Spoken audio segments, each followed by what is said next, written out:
Everyone দা 40 second শুরু কর। Thank you my lord. একটা সন্তান কতটা জঘন্য, কতটা বিকাউত হলে নিজের আপন বাপের নামে মামলা দায়ের করতে পারে? যে বাবা 10 মাস 10 দিন তার গর্ভে সন্তান ধারণ করেছিল, আজ কোথায় গেল তার প্রতিদান? Objection my lord. Objection granted. Your honour, এমন কুলাঙ্গার বাবা থাকার চাইতে ব্যাংকে 2 কোটি টাকা ঋণ থাকা ভালো।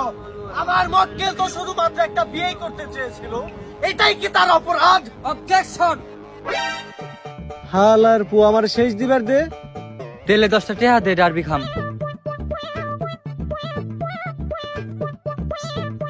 ইডা না জাল। হালার পু বুঝস না বাল, বালোটি হারে কত জাল। মহামান্য আদালত, আপনি অবশ্যই একটা বিষয় অবগত আছেন, জ্যৈষ্ঠ মাসের কাঁঠাল কিন্তু ভাদ্র মাসে ভালো লাগে না। আমার মক্কেলের দিকে একবার তাকিয়ে দেখুন, বেচারা বিবাহিত রোগে আক্রান্ত। গিটারের সুর তুলতে তুলতে আমার মক্কেলের ডান হাত বা মাঝখানের হাতও প্রায় অকেজ হয়ে যাচ্ছে। ও স্যার, আগে আমার মুখ চলতো কম, হাত চলতো বেশি। আমার হাতও চলে না, মুখও চলে না। Point to be noted your honour. ওই হালাই মনে দজ বাঙ্গা রোগে আক্রান্ত। ওইটা আবার কি? আগামোটা ঘুরা ফিকু। Order order order, please silence. মহামান্য আদালত, দরকার পড়ে আমার সব নিয়ে নেন, তাও যৌবন ফুরানোর আগে একটা বউ এনে দেন। তোর কাছ থেকে নেওয়ার মতো কিছু নাই, তুই মেয়ে এলে চিন্তা ভাবনা করে দেখতাম। ইওর অনার, আপনি তো সচক্ষে সব দেখলেন। Objection your honour. বিয়া কি মামার বাড়ি মুড়ি নাকি যে গুড় দিয়ে পাক দিয়ে মহাবানে খেলালাম?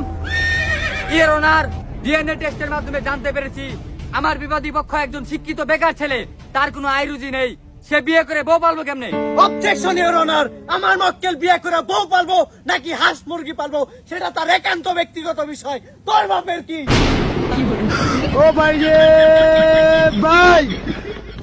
মহামান্য আদালত, আপনি যদি আমাকে অনুমতি দেন তাহলে আমি আমার বিবাদী পক্ষের কাছে কিছু প্রশ্ন জিজ্ঞাসা করতে পারি। অনুমতি দেওয়া হলো।